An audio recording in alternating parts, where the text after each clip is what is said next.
Hello guys, আসসালামু আলাইকুম। আমি আছি আপনাদের সাথে অসময় টিভি থেকে হোসাইন খান সালাম। এখন আমরা আজকে এমন এক ব্যক্তির সাথে যোগাযোগ করতে যাবো তিনি কিনা ভেবে বিক্রি করে এই 5টি মার্সিডিজ কিনে ফেলেছে। তো আমরা আজকে জানবো তার কাছ থেকে তিনি কিভাবে কি করবেন। তো আসুন আমরা যাই তার কাছে যাই। তো আমরা অবশেষে চলে আসলাম মানে মালিকের কাছে। তো আমরা জিজ্ঞাসা করবো পেঁপে মালিকের কাছে,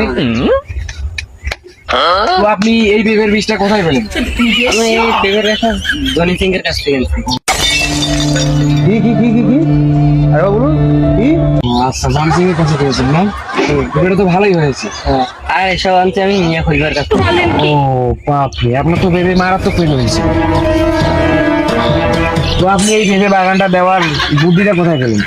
আমি আমি একটা হাট থেকে ভাবলাম যারা বিয়ে করে অবশেষে প্রবাহ করে দেয় তার জন্য এই পেপারটা দরকার। মানে তার জন্য এই ভেবেটা দরকার মানে? আরে আপনি নিয়ে বুঝতেছেন না, মানে খাইতে দরকার তো। আচ্ছা, আমি বুঝলাম। তো আচ্ছা, আপনি এই ভেবেগুলো কোন কোন দেশে বিক্রি করেন?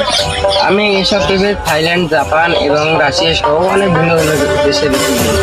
তো আপনি এই ভেবেগুলো কত ডলার করে বিক্রি করেন একটা ভেবে? আমি একটা পেপার $100 করে বিক্রি করি।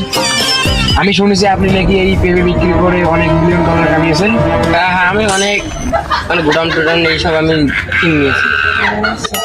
তো আপনি ভালোই সফলতা অর্জন করেছেন। হ্যাঁ, আমি এখন মনে করছি পুরোপুরি আমি একটু সফলতা হয়েছি। আচ্ছা, আপনি এগিয়ে যান। তো দর্শক বৃন্দ, আমরা আজকে এই লোকের ইন্টারভিউ নিলাম। তো আমরা আজকে জানতে পারলাম যে তিনি হাঁটতে গিয়ে এই বুদ্ধিটা পেয়েছিল, যার কারণে উনি এখন বর্তমানে অনেক টাকার মালিক।